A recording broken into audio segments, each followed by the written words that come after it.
We're standing in an area of Cissbury Ring where there's some very important archaeological discoveries made. This is where the Victorian pioneers such as Lane Fox, who later became Lieutenant General Pitt Rivers, Plumpton Tyndall, J. Park Harrison and others were originally drawn to these large flint mine shafts you can see behind me. They took copious notes, they drew meticulous records and plans of what they had actually been doing, and they made some fantastic discoveries as well. They managed to build a chronology of the site which was unknown before their arrival.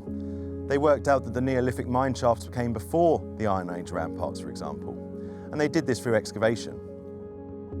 When Lane Fox first came here in 1867, he didn't actually excavate deep enough to find out what these mine shafts were. There were suggestions they were cattle pounds and pigsties and maybe even sites of rude huts or very primitive huts. He returned in the 1870s after the discovery of a number of depressions in Norfolk at Grimes Graves turned out to be Neolithic flint mines.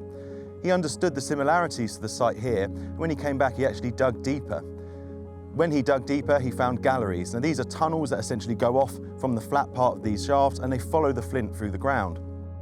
Now while he was excavating through one of these galleries or through one of these tunnels, a jaw actually fell onto his head. This turned out to be an articulated skeleton of a female, probably a Neolithic flint miner, who seemed to have actually been bound in rope or some kind of maybe animal skin and thrown headfirst into the mine shaft. A couple of years later, J. Park Harrison was excavating another mine shaft nearby and he found the complete skeleton of a male individual.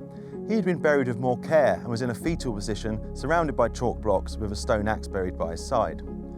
These are two of the three sets of human remains that we associate with the Neolithic flint miners that have been discovered at Cissbury Ring.